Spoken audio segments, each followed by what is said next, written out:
ಆತ್ಮೀಯರೇ, ನಾನು ನಿಮ್ಮ ಮನೆ ಹುಡುಗ ಮಂಡ್ಯ ರೈತ ಕೇಶವಮೂರ್ತಿ. ನಾನು ಈ ದಿನ ನಿಮಗೆ ಬೀಜಾಮೃತ ಮಾಡುವಂಥದ್ರ ಬಗ್ಗೆ ಮಾಹಿತಿ ಕೊಡ್ತೀನಿ. ಬೀಜಾಮೃತ ಬಗ್ಗೆ ಮಾಹಿತಿ ಕೊಡೋಕ್ಕಿಂತ ಮುಂಚೆ ಬೀಜಾಮೃತ ಮಾಡೋಕ್ಕೆ ಏನೇನು ವಸ್ತುಗಳು ಬೇಕು ಅಂತ ನಾನು ತಿಳಿಸ್ತಾ ಹೋಗ್ತೀನಿ.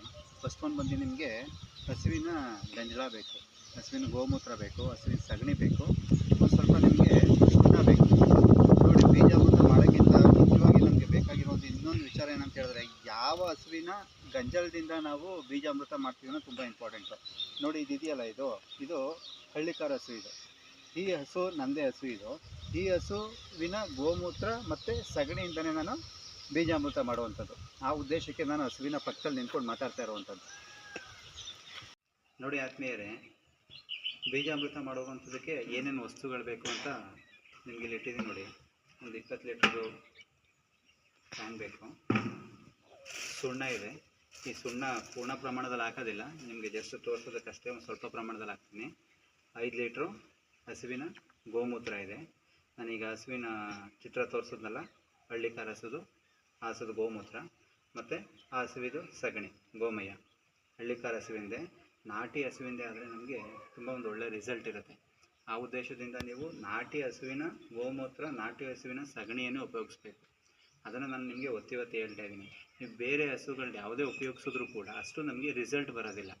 ಆ ಉದ್ದೇಶಕ್ಕಾಗಿ ನೀವು ಈ ನಾಟಿ ಹಸುವಿಂದು, ಈಗ ಉದಾಹರಣೆಗೆ ಹಳ್ಳಿಕಾರ ಇರ್ಬೋದು, ಮಲ್ನಾಡು ಗೆಡ್ಡೆ ಇರ್ಬೋದು, ಸಾಯಿವಾಲ್ ಇರ್ಬೋದು, ಗಿರ್ ಇರ್ಬೋದು, ಆ ಥರ ನಿಮಗೆ ನಾಟಿ ಹಸುವಿನಗಳನ್ನೇ ಗೋಮೂತ್ರ ಮತ್ತು ಗೋಮಯನ ಉಪಯೋಗಿಸ್ಕೋಬೇಕು. ಈಗ ನೋಡಿ, ಮಾಡುವಂಥ ವಿಧಾನ ಯಾವ ರೀತಿ ತೋರಿಸ್ತೀನಿ. ಈಗ ನೋಡಿ, ಒಂದು 20 ಲೀಟ್ರದು ಡ್ರಮ್ ಇದೆ. ಇಲ್ಲಿ ನೋಡಿ, 5 ಲೀಟ್ರು ಗೋಮೂತ್ರ ಇದೆ.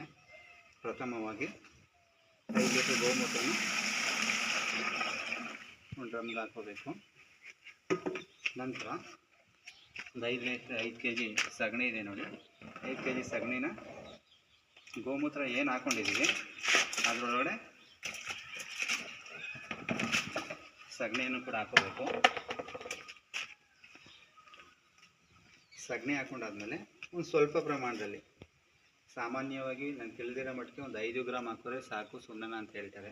ಆಲ್ಮೋಸ್ಟ್ ಇದು ನಿಯರೆಸ್ಟ್ ಅಷ್ಟೇ ಇದೆ. ಒಂದು ಸ್ವಲ್ಪ ಪ್ರಮಾಣದಲ್ಲಿ ಸುಣ್ಣ ಹಾಕೋಬೇಕು. ನಂತರ ಸುಣ್ಣ ಹಾಕ್ಕೊಂಡಿದ ನಂತರ ಒಂದು ಕಟ್ಟಿಗೆ ತೊಗೊಂಡು, ಒಂದು ಕೋಲ್ ತೊಗೊಂಡು ತಿರುಗಿಸ್ಬೇಕು. ಸಂಪೂರ್ಣವಾಗಿ ಈ ಗೋಮೂತ್ರ ಮತ್ತು ಗೋಮಯ ಏನಿದೆ ಅವೆಲ್ಲ ಸಂಪೂರ್ಣವಾಗಿ ಮಿಕ್ಸ್ ಆಗಬೇಕು. 3 ಕೂಡ ಹೊಂದಾಣಿಕೆ ಆಗಬೇಕು. ಆ ರೀತಿ ನೀವು ತಿರುಗಿಸಾದ್ಮೇಲೆ ಇದನ್ನು ನೀವೇನು ಮಾಡಬೇಕು ಅಂತ ಹೇಳಿದ್ರೆ, 24 ಗಂಟೆ ಅಂದರೆ ಒಂದು ದಿನ ಒಂದು ಜಾಗದಲ್ಲಿ ನೆರಳಿನಲ್ಲಿ ಶೇಖರಣೆ ಮಾಡಿ ಇಡಬೇಕು. ನಂತರ ನೀವು ಇದನ್ನು ಉಪಯೋಗಿಸ್ಬೋದು. ಇದನ್ನು ಯಾವ ರೀತಿ ಉಪಯೋಗಿಸ್ಬೋದು ಅಂತ ನಿಮಗೆ ನಂತರ ನಾನು ನಿಮ್ಗೆ ತಿಳಿಸ್ತೀನಿ. ಈಗ ಉದಾಹರಣೆಗೆ ಈ ಬೀಜಾಮೃತ ಇದೆಯಲ್ಲ, ಒಂದೊಂದು ಗಿಡಗಳಾಗಿರ್ಬೋದು, ನಾವು ಸೊಪ್ಪಿನ ಬೀಜಗಳಾಗಿರ್ಬೋದು, ಮತ್ತು ತೆಂಗಿನ ಗಿಡ ಆಗಿರ್ಬೋದು, ಅದು ನೆಡೋಕ್ಕೆ ಇಷ್ಟೇ ಪ್ರಮಾಣದಲ್ಲಿ ಇದನ್ನು ಬಳಸಬೇಕು ಅಂತ ಇದೆ. ಯಾವ ಥರ ಅಂತ ಉದಾಹರಣೆಗೆ ಹೇಳ್ತೀನಿ ನೋಡಿ. ಈಗ ತೆಂಗಿನ ಗಿಡ ನಾವು ನೆಡ್ತೀವಿ ಅಂತ ಹೇಳಿದ್ರೆ, ತೆಂಗಿನ ಗಿಡದ ಈ ಥರ ಬುರುಡೆ ಇರುತ್ತಲ್ಲ, ಅದನ್ನು ನಾವು 10 ನಿಮಿಷ ಉನಿ ಹಾಕಬೇಕಿದ್ರಲ್ಲಿ. ಉನಿ ಹಾಕಿ ಅಜ್ಜಿ ನೇರವಾಗಿ ನೆಡುವಂಥದ್ದು. ಅದೇ ಸೊಪ್ಪಿನ ಬೀಜಗಳಾಗುತ್ತೆ, ಈಗ ಉದಾಹರಣೆಗೆ ದಂಟಿನ ಸೊಪ್ಪಿನ ಬೀಜ, ಮೆಂತ್ಯ ಸೊಪ್ಪಿನ ಬೀಜ ಬರುತ್ತಲ್ಲ, ಅದಕ್ಕೆ ಬೀಜಗಳನ್ನ ಹಿಂಗೆ ಕೆಳಗಡೆ ಇಟ್ಕೊಂಡು ಜಸ್ಟ್ ಹಿಂಗೆ ಪ್ರೋಕ್ಷಣೆ ಮಾಡಿದ್ರೆ ಸಾಕು. ಅದನ್ನು ಉನಿ ಹಾಕುವಂಥ ಅವಶ್ಯಕತೆ ಇರೋದಿಲ್ಲ. ನಂತರ ಈಗ ಟೊಮೊಟೊದು ನಾವು ಟ್ರೇ ನೋಡಿಸಿರಲ್ಲ, ನಾವು ನರ್ಸರಿಲಿ ಹೋದರೆ ಟ್ರೇ ಕೊಡ್ತಾರೆ ಟೊಮೊಟೊ ಸಸಿಗಳನ್ನ ಹಾಕ್ಬಿಟ್ಟು. ಅದನ್ನು ನಾವು ಟ್ರೇಲಿ ಒಂದೊಂದು ಸಸಿಗಳು ಹಿಂಗೆ ಕಿತ್ಕೊಂಡು ಹಿಂಗೆ ಅಜ್ಜಿ ಹಿಂಗೆ ನೆಟ್ಟರೆ ಸಾಕು. ಅದನ್ನು ನಾವು ತುಂಬ ದೀರ್ಘಾವಧಿ ಸಮಯದಲ್ಲಿ ಒಳಗಡೆ ಇಡಬಾರ್ದು. ಒಂದೊಂದು ಗಿಡಗಳಿಗೆ ಒಂದೊಂದು ಸಮಯ ಇರುತ್ತೆ. ಅದನ್ನು ನಾನು ಮುಂದಿನ ದಿನಗಳಲ್ಲಿ ನಾನು ನೆಡ್ತಾ ಹೋಗ್ತೀನಲ್ಲ ಗಿಡನ, ಯಾವ್ಯಾವ ಗಿಡಗಳನ್ನ ನೆಡ್ತೀನಿ, ಸೊಪ್ಪಿನ ಬೀಜಗಳು ಹಾಕ್ತೀನಲ್ಲ, ಆಗ ನಾನು ನಿಮಗೆ ವಿಚಾರ ತಿಳಿಸ್ಕೊಡ್ತಾ ಹೋಗ್ತೀನಿ. ದಯಮಾಡಿ ಈ ಥರ ಹೆಚ್ಚಿನ ವಿಡಿಯೋಗಳು ಮಾಡೋಕ್ಕೆ ನನಗೆ ಇನ್ನೂ ಹೆಚ್ಚು ಸ್ಫೂರ್ತಿ ಬರಬೇಕು ಅಂತ ಹೇಳಿದ್ರೆ ನಮ್ಮದು ಯೂಟ್ಯೂಬ್ ಚಾನಲ್ನ ಸಬ್ಸ್ಕ್ರೈಬ್ ಮಾಡಿ, ಸಪೋರ್ಟ್ ಮಾಡಿ. Thank you.